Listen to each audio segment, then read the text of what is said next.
కొత్తగా ఏర్పాటు చేయడం కానీ దీన్ని బట్టే గౌరవ ముఖ్యమంత్రి గారి ఆలోచన విధానం దార్శనికత మనకు అర్థమవుతుందని చెప్పి కూడా నేను మీకు విజ్ఞప్తి చేస్తా ఉన్నాను. విజయానికి ప్రతీక అయిన ఈ రోజు కొత్త జిల్లాలను ప్రారంభించుకొని అతి గొప్ప పరిపాలనా సంస్కరణలను నేటి నుండి అమలు చేసుకోబోతా ఉన్నాం. చిన్న జిల్లాల వల్లనే అభివృద్ధి వేగంగా జరుగుతుందని, పేదల సంక్షేమ కార్యక్రమాలు కానీ అభివృద్ధి కార్యక్రమాలు కానీ పారదర్శకంగా అవినీతి రహితంగా అమలు చేయవచ్చని మన గౌరవ ముఖ్యమంత్రి గారు బలంగా నమ్ముతున్నారు. చిన్న పాలనా విభాగాలుంటేనే పరిపాలన సౌలభ్యం కానీ ప్రజలకు సౌకర్యవంతంగా ఉంటుందనేది కానీ మనం అనుభవం ద్వారా నేర్చుకున్న ఒక పాఠం. మండల వ్యవస్థ ద్వారా పాలన మంచి ఫలితాలు అందుతున్న వాస్తవాన్ని మనం గమనిస్తా ఉన్నాం. స్వాతంత్రం వచ్చిన తర్వాత దేశంలోని అన్ని రాష్ట్రాల్లో కూడా పెరుగుతున్న జనాభా అవసరాలకు అనుగుణంగా జిల్లాల సంఖ్యను పునర్విభజించుకున్నారు, జిల్లాల సంఖ్యను పెంచుకున్నారు. కానీ కేవలం రెండు రాష్ట్రాల్లో, ఒకటి బెంగాల్ రాష్ట్రంలో, రెండవది గతంలో ఉన్న సమైక్య ఆంధ్రప్రదేశ్ లో మాత్రమే జిల్లాల పునర్విభజన జరగలేదు, శాస్త్రీయంగా కొత్త జిల్లాల ఏర్పాటు జరగలేదు. మరి ఈ రోజు తెలంగాణ రాష్ట్ర జనాభా 2011 జనగణన ప్రకారం 3,60,00,000 జనాభా ఉంటే జిల్లాలు మాత్రం కేవలం 10 జిల్లాలు ఉన్నాయి. ఒక్కో జిల్లాలో సగటున 30 లక్షల మంది ప్రజలు ఉన్నారు. విస్తీర్ణంలో కూడా కొన్ని జిల్లాలు భౌగోళికంగా పెద్దగా ఉంటే మరికొన్ని జిల్లాలు భౌగోళికంగా చిన్నగా ఉన్న విషయాన్ని కూడా నేను మీకు గుర్తు చేస్తా ఉన్నా. అదే రకంగా ఈ విషయాన్ని దృష్టిలో పెట్టుకునే గౌరవ ముఖ్యమంత్రి గారు ఆనాటి ఉద్యమ నాయకుడిగా, ఆనాడు తెలంగాణ రాష్ట్ర సమితి అధ్యక్షుడిగా ఎన్నికలకు పూర్వమే తెలంగాణ రాష్ట్ర ఏర్పాటు జరిగిన కొత్తలోనే ఖచ్చితంగా తెలంగాణ రాష్ట్ర సమితి అధికారంలోకి వస్తే తెలంగాణ ప్రభుత్వాన్ని నడిపే అవకాశాన్ని, అదృష్టాన్ని ప్రజలు మాకు అవకాశాన్ని కల్పిస్తే కొత్త జిల్లాలు ఏర్పాటు చేస్తామనే ఒక వాగ్దానాన్ని చేయడం జరిగింది. సుదూరంగా ఉండే జిల్లా కేంద్రాల వల్ల ప్రజలు ఎంత ఇబ్బందులు పడతారో అందరికీ తెలిసిందే. కానీ ఈ రోజుతో మన బాధలు తొలగిపోబోతా ఉన్నాయి. కొత్త జిల్లాలే కాదు, కొత్త రెవెన్యూ డివిజన్లు, కొత్త మండలాలు, కొత్త పోలీసు కార్యాలయాలు, కొత్త పోలీస్ స్టేషన్లను కూడా ఈ రోజు మనం ప్రారంభించుకుంటా ఉన్నాం. మండల కేంద్రానికి దూరంగా ఉన్న గ్రామాలను కూడా మనం సమీప మండలాల్లో కలుపుకుంటా ఉన్నాం. ప్రజాభిప్రాయానికి అనుగుణంగా, ప్రజల అభిప్రాయానికి అనుగుణంగా మార్పులు చేర్పులు చేసుకుంటా ఉన్నాం. ఇది ఒక గొప్ప పాలనా సంస్కరణ, ఒక గొప్ప ముందడుగు అని చెప్పి కూడా నేను మీకు విజ్ఞప్తి చేస్తా ఉన్నాను. ప్రతి జిల్లాలో కూడా 2 నుంచి 4 లక్షల కుటుంబాలు గనక ఆవాసం ఉండే పరిస్థితి ఉంటే ప్రతి కుటుంబం యొక్క స్థితిగతుల పట్ల ఆ జిల్లా పరిపాలనా యంత్రాంగానికి సమర్థవంతమైన అవగాహన, సమర్థవంతమైన పరిపాలన అందించే అవకాశం కూడా ఉంటుందని చెప్పి కూడా నేను మీకు ఈ సందర్భంగా విజ్ఞప్తి చేస్తా ఉన్నాను.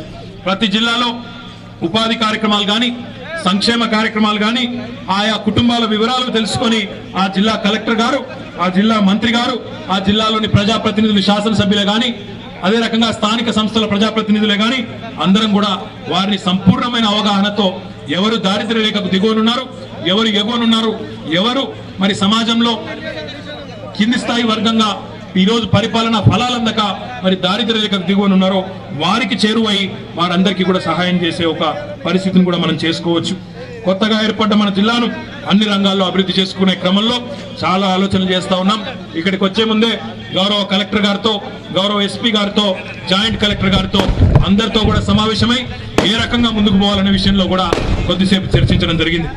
మన ప్రియతమ ముఖ్యమంత్రి గారి పరిపాలనా దక్షతకు ఈ సంవత్సరం ప్రకృతి కూడా పరవశించి ఆమోదించినట్టుగా వర్షాల ద్వారా మన చెరువులు, కుంటలు, అప్పర్ మానేరుతో సహా అన్ని కూడా ఈ రోజు నిండి బ్రహ్మాండంగా నిండు కుండలుగా మన మానేరు కూడా చాలా సంవత్సరాల తర్వాత పొంగి పరవశించి ముందుకు పొంగుతున్న విషయాన్ని కూడా నేను మీకు గుర్తు చేస్తా ఉన్నా. స్వయంగా ముఖ్యమంత్రి గారే ఒక రైతు కావడం, అందుకే ప్రతి కుటుంబానికి తాగునీరు, ప్రతి సాగుకు యోగ్యంగా ఉన్న ప్రతి ఎకరా కూడా సాగునీరు ఇస్తాననే ఒక లక్ష్యంతో కృష్ణా గోదావరి జలాల విషయంలో పక్క రాష్ట్రాలతో కూడా దార్శనికతతో ఈరోజు ఒప్పందాలు కుదుర్చుకొని తెలంగాణలోని ప్రతి రైతు కుటుంబాన్ని, తెలంగాణలో సాగుకు యోగ్యంగా ఉన్న ప్రతి ఎకరా భూమిని ఈరోజు సస్యశ్యామలం చేసే దిశగా తెలంగాణ ప్రభుత్వం ముందుకు పోతున్న విషయాన్ని కూడా నేను మీకు గుర్తు చేస్తా ఉన్నా. అదే క్రమంలో మన జిల్లాలోని, మన రాజన్న సిరిసిల్ల జిల్లాలో పరిధిలోని మిడ్ మానేర్ రిజర్వాయర్ కానీ, ఎగువ మానేరు ప్రాజెక్టు కానీ, సింగ సముద్రం చెరువు కానీ, నిమ్మపల్లి చెరువు కానీ, అదే రకంగా మేజర్ మధ్య తరహా ప్రాజెక్టులు ఏవైతే ఉన్నాయో అన్నింటి ద్వారా ఈరోజు రాజన్న సిరిసిల్ల జిల్లా గతంలో ఒక దుర్భిక్ష ప్రాంతంగా, మెట్ట ప్రాంతంగా ఏ ప్రాంతం అయితే పేరు పడిందో రాబోయే 2 ఏళ్లలోనే సస్యశ్యామలంగా మొత్తం ప్రాజెక్టులకు ఆవాసం ఉండే ఒక రాజన్న సిరిసిల్ల జిల్లాగా ప్రతి ఎకరా కూడా సస్యశ్యామలమయ్యే విధంగా కార్యక్రమాలు తీసుకోబోతా ఉన్నామని చెప్పి కూడా నేను మీకు తెలియజేస్తా ఉన్నాను. దాంతో పాటుగా ఈ రోజు మన జిల్లాలోని రాజన్న సిరిసిల్ల జిల్లాలోని ప్రతి కుటుంబానికి ఎకరా కూడా నీళ్ళిచ్చే విధంగా, ప్రతి గొంతును కూడా తడిపే విధంగా మిషన్ భగీరథ ద్వారా రాబోయే సంవత్సరాన్నర కాలంలోనే బ్రహ్మాండంగా ఇంటింటికి మంచినీటిని నల్లా ద్వారా అందించబోతా ఉన్నామని చెప్పి కూడా నేను మీకు విజ్ఞప్తి చేస్తా ఉన్నాను. అదే రకంగా మనం అప్పర్ మానేరు ప్రాజెక్టు ద్వారా ఏదైతే మనం మిడ్ మానేరు నుంచి లిఫ్ట్ చేసి 9వ ప్యాకేజీ ద్వారా నీరు తీసుకొని పోతా ఉన్నామో దాని ద్వారా మొత్తం మన జిల్లాలోని 1,00,000 పైచిలకు ఎకరాలకు సాగునీరు కూడా అందించబోతా ఉన్నామని చెప్పి కూడా మీకు తెలియజేస్తా ఉన్నాను. గ్రామాలకు చెరువులు జీవనాధారం. చెరువులను పునరుద్ధరించి మిషన్ కాకతీయ ద్వారా ఇప్పటికే మన జిల్లాలోని 308 చెరువుల పునర్నిర్మాణం అభివృద్ధి కోసం 22,52,00,000 రూపాయలను విడుదల చేయడం జరిగింది. ఇటీవల కురిసిన వర్షాల ద్వారా ఈ చెరువులన్నీ కూడా నిండి రైతులకు కొంగు బంగారంగా మారడం అభినందనీయం, ముదావహం అని చెప్పి కూడా నేను మీకు తెలియజేస్తా ఉన్నాను. సమస్త జీవకోటికి ప్రాణాధారం నీరు. మరి మిషన్ భగీరథ గురించి ఇప్పుడే మనం మాట్లాడుకున్నాం. దేశం మొత్తానికే ఈ రోజు మిషన్ భగీరథ ఆదర్శంగా నిలబడ్డం కూడా మన గౌరవ ముఖ్యమంత్రి గారి కార్యదక్షతకు నిదర్శనంగా కేంద్ర ప్రభుత్వం కూడా ఈరోజు మిషన్ భగీరథను దేశవ్యాప్తంగా అమలు చేయాలని ఆలోచిస్తా ఉందంటే ఇది మన ముఖ్యమంత్రి గారి ముందు చూపుకు నిదర్శనంగా కూడా నేను మీకు విజ్ఞప్తి చేస్తా ఉన్నాను. స్వచ్ఛ భారత్ మిషన్ లో భాగంగా స్వచ్ఛ తెలంగాణ మిషన్ లోనూ ఈ రోజు తెలంగాణ రాష్ట్రంలో ఈ సందర్భంగా నేను చాలా గర్వంగా ప్రకటిస్తా ఉన్నాను. కలెక్టర్ గారిని కూడా కోరుతా ఉన్నాను. ఈ రోజు మొత్తం తెలంగాణ రాష్ట్రంలోనే మొట్టమొదటి జిల్లాగా బహిరంగ మలమూత్ర విసర్జన లేని మొట్టమొదటి జిల్లాగా రాజన్న సిరిసిల్ల జిల్లాను తీర్చిదిద్దుతామని చెప్పి కూడా రాబోయే 3 నెలల్లోనే మీ అందరికీ ఈ సందర్భంగా నేను వాగ్దానం చేస్తా ఉన్నాను. పచ్చదనమే ఉడమికి అందం అని చెప్తారు. చెట్లతో జీవకోటికి విడదీయరాని బంధం ఉంటుంది. చెట్లు పెంచడం ద్వారా వర్షాలు సమృద్ధిగా కురుస్తాయనే ఒక మంచి ఆలోచనతో గౌరవ ముఖ్యమంత్రి వర్యులు హరితహారం కార్యక్రమాన్ని ఏ రకంగానైతే మనం తీసుకున్నామో మన జిల్లాలో ఇప్పటి వరకే 72,16,000 మొక్కలను నాటడం జరిగిందని చెప్పి కూడా మీకు విజ్ఞప్తి చేస్తా ఉన్నాను. మొక్కలు నాటడమే కాదు వాటి పరిరక్షణ బాధ్యతను కూడా ప్రభుత్వము ప్రజలు కలిసి తీసుకొని ఈరోజు 1,00,000కి మించిన మొక్కలు నాటి రాజన్న సిరిసిల్ల జిల్లాను ఈ అంశంలో కూడా మొత్తం రాష్ట్రానికే ఆదర్శ జిల్లాగా మార్చే ప్రయత్నం చేస్తామని చెప్పి కూడా ఈ సందర్భంగా మీకు నేను విజ్ఞప్తి చేస్తా ఉన్నాను. ముఖ్యమంత్రి గారి మానవీయ ఆలోచనకు నిదర్శనం విద్యార్థులకు, పేద విద్యార్థులకు, బడుగు బలహీన విద్యార్థులు చదువుకునే ప్రభుత్వ పాఠశాలల్లో, ప్రభుత్వ వసతి గృహాల్లో సన్నబియ్యం పెట్టే కార్యక్రమం ఏదైతే ఉందో ముఖ్యమంత్రి గారి మానవీయ కోణానికి ఇదొక నిదర్శనంగా నేను విజ్ఞప్తి చేస్తా ఉన్నాను. మన జిల్లాలో నెలకు 3,300 టన్నుల సన్నబియ్యంను వసతి గృహాలకు, పాఠశాలలకు కానీ వసతి గృహాలకు కానీ మనం పంపిణీ చేస్తా ఉన్నాం, సరఫరా చేస్తా ఉన్నామని చెప్పి కూడా ఈ సందర్భంగా నేను తెలియజేస్తా ఉన్నాను. దాంతో పాటు బడుగు బలహీన వర్గాల ప్రజల కళ సొంత ఇల్లు.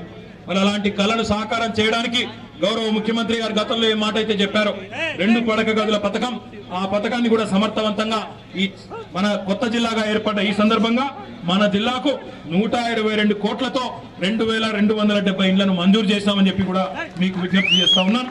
ఇట్టి ఇండ్లకు లబ్ధిదారుల ఎంపిక, అదే రకంగా ఇండ్ల సత్వర నిర్మాణానికి కూడా పారదర్శకంగా పూర్తి చేస్తాం, అవినీతి రహితంగా పూర్తి చేస్తామని చెప్పి కూడా ఈ సందర్భంగా మీకు తెలియజేస్తా ఉన్నాను. ఆసరా పథకం ద్వారా మరి లక్షలాది మంది వృద్ధులకు, వికలాంగులకు, వితంతువులకు ఇప్పటికే ప్రభుత్వం ఆసరాగా నిలబడ్డ విషయాన్ని కూడా నేను మీకు గుర్తు చేస్తూ మన జిల్లాలో ఇప్పటికే దాదాపుగా లక్షలాది మందికి 1,04,922 మందికి పెన్షన్లు మనం అందిస్తా ఉన్నాం. వికలాంగులకు 1,500 రూపాయల చొప్పున పెన్షన్ ఇచ్చుకుంటా ఉన్నాం. అదే రకంగా అభయహస్తం పేరిట కూడా ఒక 3,546 మందికి పెన్షన్లు కూడా పంపిణీ చేసుకుంటా ఉన్నాం. మరి పేదల కష్టాలు తెలిసిన ప్రభుత్వం కాబట్టి గత ప్రభుత్వాల కంటే ఎక్కువగా బియ్యాన్ని కూడా మనం పంపిణీ చేసుకుంటా ఉన్నాం. మొత్తంగా చూసినట్టయితే ప్రతి నెల మన జిల్లాలో 4,90,37 మంది లబ్ధిదారులకు 32,015 క్వింటాల బియ్యాన్ని పంపిణీ చేసుకుంటా ఉన్నాం. అదే రకంగా దీపం పథకం కింద కూడా మన ప్రభుత్వం కొలువు తీరిన ఈ రాష్ట్రం ఏర్పడ్డ ఈ 2 నెలల కాలంలోనే 4,514 మందికి ఆడబిడ్డలకు దీపం పథకం ద్వారా మనం సబ్సిడీ కింద సిలిండర్లు కూడా మంజూరు చేసుకున్నామని విజ్ఞప్తి చేస్తా ఉన్నాను. నిరుపేద కుటుంబాలకు, దారిద్ర్య రేఖకు దిగువన ఉన్న కుటుంబాలకు కులంతో నిమిత్తం లేకుండా, మతంతో నిమిత్తం లేకుండా ఆడబిడ్డలంటే గుండెల మీద కుంపటి కాదు, ఆడబిడ్డలంటే ఆయా కుటుంబాలకు ఒక ఆస్తి అనే విధంగా ఈరోజు కళ్యాణ లక్ష్మి లాంటి మంచి కార్యక్రమాన్ని ప్రవేశపెట్టి, షాదీ ముబారక్ లాంటి కార్యక్రమాన్ని ప్రవేశపెట్టి ఇప్పటికే మన జిల్లాలో 1607 మందికి లబ్ధిదారులకు మనం లబ్ధిని చేకూర్చామని చెప్పి కూడా ఈ సందర్భంగా నేను విజ్ఞప్తి చేస్తా ఉన్నాను. రైతు మన దేశానికి వెన్నెముక. ప్రజల ఆకలి తీర్చే అన్నదాత క్షేమంగా ఉండాలన్నదే గౌరవ ముఖ్యమంత్రి గారి ఆశయం. అందుకు అనుగుణంగా మన జిల్లాలోని 52,348 మంది రైతులకు 140 కోట్ల రూపాయలు రుణమాఫీ చేసి ఆర్థికంగా చితికిన రైతన్నలకు భరోసాగా నిలబడటం జరిగింది. ప్రకృతి అనుకూలించి విస్తారంగా వర్షాలు కురవడం వల్ల మన జిల్లాలోని రైతులకు ప్రస్తుత ఖరీఫ్ సీజన్ లో 1.26 కోట్ల సబ్సిడీతో 350 టన్నుల విత్తనాలు 50% సబ్సిడీపై సరఫరా చేయడం జరిగింది. అలాగే రైతులకు సరిపడా ఎరువులను ప్రాథమిక వ్యవసాయ సహకార సంఘాల ద్వారా పంపిణీ చేయబడతా ఉన్నది. వ్యవసాయ యాంత్రీకరణ పథకం కింద జిల్లాలోని 735 మంది రైతులకు 2.12 కోట్ల రూపాయల విలువ గల పనిముట్లను 50% సబ్సిడీపై పంపిణీ చేయడం జరుగుతుందని చెప్పి కూడా ఈ సందర్భంగా నేను మీకు విజ్ఞప్తి చేస్తా ఉన్నాను. అలాగే బిందు సేద్యానికి ప్రాధాన్యతనిస్తూ ఎస్సీ ఎస్టీ రైతులకు 100%, అదే రకంగా బీసీ రైతులకు అదే రకంగా 90%, ఓసీలకు 80% చొప్పున మరి సబ్సిడీనిస్తూ తుంపర్ల సేద్యంలో అన్ని వర్గాల వారికి కూడా రాయితీపై పరికరాలు అమర్చడం జరుగుతుందని చెప్పి కూడా ఈ సందర్భంగా మీకు విజ్ఞప్తి చేస్తా ఉన్నాను. అదే రకంగా మీ అందరికీ కూడా తెలుసు, గతంలోనే యువతకు ఉపాధి కల్పన జరపాలన్న ఉద్దేశంతో రహదారి భద్రత మరియు డ్రైవింగ్ శిక్షణలో భాగంగా ప్రైవేట్ ప్రభుత్వ భాగస్వామ్యంతో అశోక్ లీలాండ్ కేంద్ర రాష్ట్ర ప్రభుత్వాల సంయుక్త ఆధ్వర్యంలో దేశంలోనే 2వదిగా సిరిసిల్ల పట్టణానికి అత్యంత సమీపంలో మండేపల్లిలో 17,50,00,000 రూపాయలతో అంతర్జాతీయ డ్రైవింగ్ శిక్షణ కేంద్రాన్ని కూడా ఏర్పాటు చేస్తూ పనులు జరుగుతూ ఉన్నాయని చెప్పి కూడా తెలియజేస్తా ఉన్నాను. అదే సందర్భంగా సాదా బైనామాల ద్వారా భూములు కలిగి ఉండి పూర్తి స్థాయి స్వాధీనత హక్కులు లేకుండా ఇబ్బందులు పడుతున్న రైతు సోదరులను గమనించి ప్రభుత్వం ఎలాంటి రిజిస్ట్రేషన్ ఫీజు కూడా లేకుండా ఉచితంగా రిజిస్ట్రేషన్ చేసి సాదా బైనామాలను కూడా క్రమబద్ధీకరిస్తూ భూమి హక్కులను మరి హక్కుదారులకు కల్పించే దిశగా కృషి చేస్తున్న విషయం కూడా మీకు నేను విజ్ఞప్తి చేస్తా ఉన్నాను. కొత్తగా తెలంగాణ రాష్ట్రం ఏర్పడిన తర్వాత కేవలం ఏడాది కాలం లోపలనే ఎలాంటి విద్యుత్ కోతలు లేకుండా అన్ని గ్రామాలకు మరియు పరిశ్రమలకు అదే రకంగా వ్యవసాయానికి మరి ఈరోజు నిరంతరాయ విద్యుత్ సరఫరా అందిస్తున్న విషయాన్ని కూడా నేను మీకు గుర్తు చేస్తా ఉన్నా. పరిశ్రమలకు గ్రామాలకు గృహావసరాలకైతే 24 గంటలు, మరి వ్యవసాయదారులకు మన రైతన్నులకు 9 గంటల నాణ్యమైన విద్యుత్తును అందిస్తున్న ఘనత కూడా తెలంగాణ ప్రభుత్వానికే దక్కుతుందని చెప్పి కూడా ఈ సందర్భంగా నేను మీకు విజ్ఞప్తి చేస్తా ఉన్నా. గడిచిన 2 ఏళ్ల కాలంలో మరి మన జిల్లాలో 11 33/11 kV సబ్ స్టేషన్లు, ఒక 132/33 kV సబ్ స్టేషన్ ని కూడా మనం స్థాపించుకోవడం జరిగింది. తొందరలోనే పెద్దూరులోని 220/132 kV సబ్ స్టేషన్ ను కూడా ప్రారంభించుకుంటామని చెప్పి కూడా ఈ సందర్భంగా మీకు తెలియజేస్తా ఉన్నాను.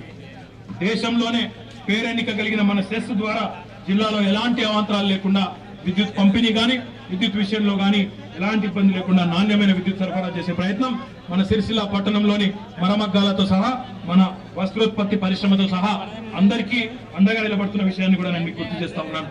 మెరుగైన ప్రజా రవాణా వ్యవస్థ కోసం జిల్లాలో రోడ్లు భవనాల శాఖ ఆధ్వర్యంలో కొత్త రోడ్లు, వంతెనలు, బైపాస్ రోడ్లు ఇవన్నీ కూడా చేపట్టడం జరిగింది.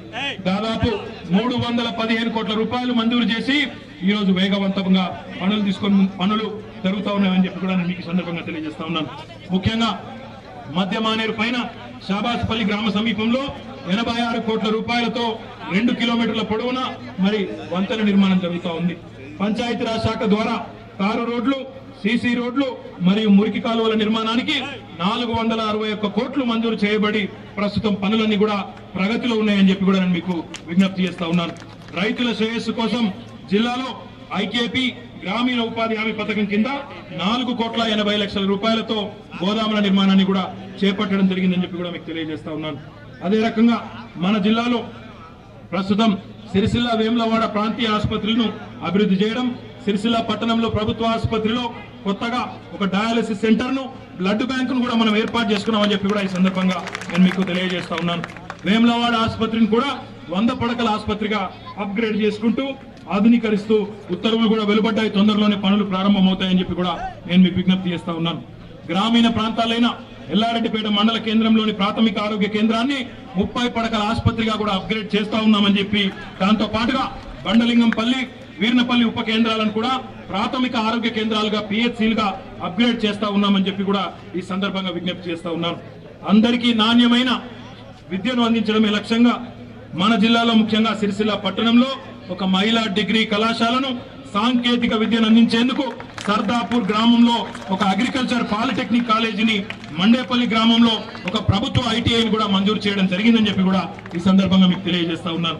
అంతేగాక మైనారిటీ విద్యార్థులకు ప్రత్యేక గురుకుల విద్యాలయాన్ని, గిరిజన విద్యార్థులకు ప్రత్యేక గురుకుల విద్యాలయాన్ని మరియు సాంఘిక సంక్షేమ గురుకుల విద్యాలయాలను కూడా మంజూరు చేయడం జరిగిందని చెప్పి కూడా మీకు విజ్ఞప్తి చేస్తా ఉన్నాను. అందరి ఆసక్తి మేరకు ప్రభుత్వ పాఠశాలల్లో ఆంగ్ల మాధ్యమంలో బోధన జరిపేందుకు అనుమతులు కూడా మంజూరు చేయడం జరిగింది. జిల్లాలోని అన్ని పాఠశాలల్లో దాదాపు రూపాయలు 20 కోట్లతో మౌలిక సదుపాయాలైన తరగతి గదులు, తాగునీటి వసతులు, ప్రహారీ గోడలు, మరుగుదొడ్లు, అదే రకంగా ఫర్నిచర్ కొనుగోలు కోసం నిధులు మంజూరు చేయడం జరిగిందని చెప్పి కూడా ఈ సందర్భంగా మీకు తెలియజేస్తా ఉన్నాను. దేశంలోనే వస్త్ర పరిశ్రమలో పేరొందిన సిరిసిల్ల ప్రాంతంలో నెలకొన్న చేనేత మరియు మరమగ్గాల పరిశ్రమల అభ్యున్నతి కొరకు మరియు కార్మిక సంక్షేమం కోసం ప్రభుత్వం పలు కార్యక్రమాలను చేపట్టడం జరిగిందని చెప్పి కూడా మీకు విజ్ఞప్తి చేస్తా ఉన్నాను. అందులో భాగంగా సిరిసిల్ల పట్టణంలోని 873 మంది నేత కార్మికులకు రూపాయలు 3,82,00,000 వ్యక్తిగత రుణాలు మాఫీ చేయడం జరిగిందని చెప్పి కూడా వారికి ఆ లాభాన్ని చేకూర్చడం జరిగిందని చెప్పి కూడా మీకు విజ్ఞప్తి చేస్తా ఉన్నాను. 50 కోట్ల రూపాయలతో రాష్ట్రంలోని ప్రభుత్వ పాఠశాలల విద్యార్థులకు సంబంధించిన యూనిఫామ్ల తయారీ కోసం సిరిసిల్ల పట్టణంలోని 51 మ్యాక్స్ సొసైటీలకు 1,14,00,000 మీటర్ల నిడివి గల గుడ్డను ఉత్పత్తి చేయడానికి అనుమతి మంజూరు చేయడం జరిగింది. 316 మరమగ్గాల యూనిట్లకు గాను 8,72,00,000 ముద్రా రుణాలను కూడా మాఫీ చేయడం జరిగిందని చెప్పి కూడా నేను మీకు విజ్ఞప్తి చేస్తా ఉన్నాను. ప్రధానమంత్రి సురక్ష బీమా యోజన కింద 15,000 మందికి ప్రతి ఒక్క కార్మికునికి 2 లక్షల ఉచిత జీవిత బీమాను కూడా కల్పించడం జరిగిందని చెప్పి కూడా ఈ సందర్భంగా విజ్ఞప్తి చేస్తా ఉన్నాను. ఇన్సీటు పథకం ద్వారా దాదాపుగా 5,000 మరమగ్గాలకు గాను 15 కోట్లతో ఆధునీకరించడం జరిగిందని చెప్పి కూడా ఈ సందర్భంగా మీకు నేను విజ్ఞప్తి చేస్తా ఉన్నాను. సిరిసిల్ల పట్టణ శివారులోని మండేపల్లి అందుగల టెక్స్టైల్ పార్కులో నీటి సరఫరా మరియు అంతర్గత సీసీ రోడ్ల నిర్మాణానికి కూడా 3,25,00,000 మంజూరు చేయబడ్డాయని చెప్పి కూడా నేను మీకు విజ్ఞప్తి చేస్తా ఉన్నాను. ఈ సందర్భంగా ఇంకొక విషయాన్ని కూడా నేను విన్నవించుకోదలుచుకున్నాను. వరంగల్లో పెద్ద మొత్తంలో ఒక టెక్స్టైల్ పార్క్ ఏర్పాటు చేస్తున్నారు కాబట్టి మన సిరిసిల్లాకి ఏదో నష్టం కలుగుతుందని చెప్పి కొంతమంది దురుద్దేశంగా విష ప్రచారం చేస్తా ఉన్నారు. దయచేసి మీ అందరికీ మన వస్త్ర పరిశ్రమ సిరిసిల్లలో నిలదొక్కుకోవడమే కాదు, బహుముఖంగా విస్తరించడానికి ఈ ప్రాంత రాబోయే బడ్జెట్ కల్లా కూడా ఏర్పాటు చేస్తామని చెప్పి కూడా నేను మీకు మాట ఇస్తా ఉన్నాను. దాంతో పాటు వర్క్ కమ్ షెడ్ లో భాగంగా 1000 మంది మరమగ్గాల కార్మికులకు ఇండ్లు మరియు 2 జోన్ల మరమగ్గాలు మంజూరు చేయడానికి కూడా ప్రతిపాదనలు సిద్ధం చేశాం. తప్పకుండా తొందరలోనే వాటిని కూడా మంజూరు చేస్తామని, అనుబంధ పరిశ్రమలైన వార్పింగ్ గాని, సైజింగ్ గాని, డైయింగ్ గాని, ప్రాసెసింగ్ గాని మరియు గార్మెంటింగ్ యూనిట్ గాని ఇవన్నిటిని కూడా దాదాపు 195 కోట్ల రూపాయలతో ఒక ప్రత్యేక ప్యాకేజీ ద్వారా సిరిసిల్ల బహుముఖ అభివృద్ధిని తప్పకుండా చేసి చూపెడతామని చెప్పి కూడా ఈ సందర్భంగా నేను మీకు విజ్ఞప్తి చేస్తా ఉన్నాను. వేములవాడ పట్టణానికి దక్షిణ కాశీగా పేరెన్నిక గల రాజరాజేశ్వర స్వామి క్షేత్రానికి గౌరవ ముఖ్యమంత్రి గారు ప్రత్యేకంగా చొరవ తీసుకొని వేములవాడ టెంపుల్ డెవలప్మెంట్ అథారిటీకి ఇప్పటికే 400 కోట్లు మంజూరు చేయబడి అందులో 150 కోట్లు విడుదల కూడా చేయడం జరిగిందని చెప్పి కూడా నేను మీకు విజ్ఞప్తి చేస్తా ఉన్నాను. వేములవాడ పట్టణాన్ని అదే రకంగా మరి వేములవాడలోని ప్రసిద్ధ దక్షిణ కాశీ అని పేరెన్నిక గల రాజరాజేశ్వర స్వామి పుణ్యక్షేత్రాన్ని మొత్తం దక్షిణ భారతదేశంలోనే ఒక ఆదర్శమైన మరి దివ్య క్షేత్రంగా కూడా తీర్చిదిద్దడానికి ప్రభుత్వం కృతనిశ్చయంతో ఉందని చెప్పి కూడా నేను మీకు ఈ సందర్భంగా విజ్ఞప్తి చేస్తా ఉన్నాను.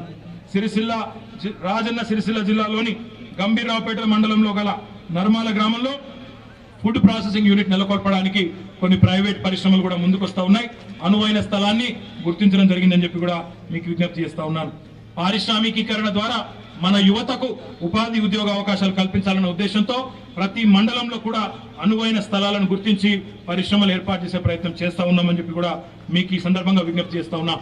త్వరలో సిరిసిల్ల పట్టణానికి అత్యంత సమీపంలో ఒక పారిశ్రామిక పార్కును కూడా ఏర్పాటు చేయబోతా ఉన్నామని చెప్పి కూడా ఈ సందర్భంగా నేను మీకు విజ్ఞప్తి చేస్తా ఉన్నాను. జిల్లాలోని పేద నిరుపేద కుటుంబాల ఆర్థిక స్థితిగతులను మెరుగుపరిచే క్రమంలో మరి స్వశక్తి మహిళా సంఘాల సభ్యులకు బ్యాంకు లింకేజీని, వడ్డీ లేని రుణాలను స్త్రీనిధి ద్వారా అదే రకంగా తెలంగాణ పల్లె ప్రగతి ద్వారా మరి మన నిధులు మంజూరు చేస్తా ఉన్నామని చెప్పి కూడా ఈ సందర్భంగా మీకు విజ్ఞప్తి చేస్తూ చివరగా మీ అందరికి నేను చేసే విజ్ఞప్తి ఒకటే, ఈ ప్రాంతం ఒక చారిత్రక ప్రాంతం. అటు కార్మిక క్షేత్రం, ఇటు ధార్మిక క్షేత్రం. ఈ రెండింటి సమ్మేళనం. అందుకే ఆ రాజరాజేశ్వర స్వామి కృపా దయ ఆశీర్వాదం మనకు ఉండాలి.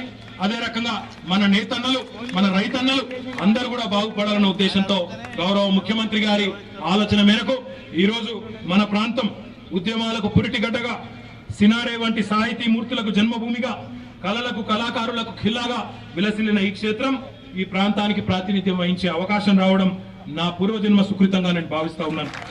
ఇవాళ రాజన్న సిరిసిల్ల జిల్లా పేరిట ఈ జిల్లా రూపొందుకోవడం, ఈ తొలి అడుగు వేసే అవకాశం లభించడం, ఈ ప్రస్థానం మరి రాబోయే కాలంలో కొత్త తెలంగాణలో బంగారు తెలంగాణకు ఒక భవితకు మార్గంగా, కొత్త తెలంగాణకు బాటగా మరి రాజన్న సిరిసిల్ల జిల్లా మొత్తం తెలంగాణకు ఆదర్శంగా మారుతుందని చెప్పి కూడా మీ అందరికీ కూడా మళ్ళొకసారి విజ్ఞప్తి చేస్తూ శుభాకాంక్షలు తెలియజేస్తూ, విజయదశమి శుభాకాంక్షలు కూడా మరి సిరిసిల్ల జిల్లాలోని ప్రతి ఒక్కరికి కూడా హృదయపూర్వకంగా తెలియజేస్తూ, జై తెలంగాణ, జై హింద్.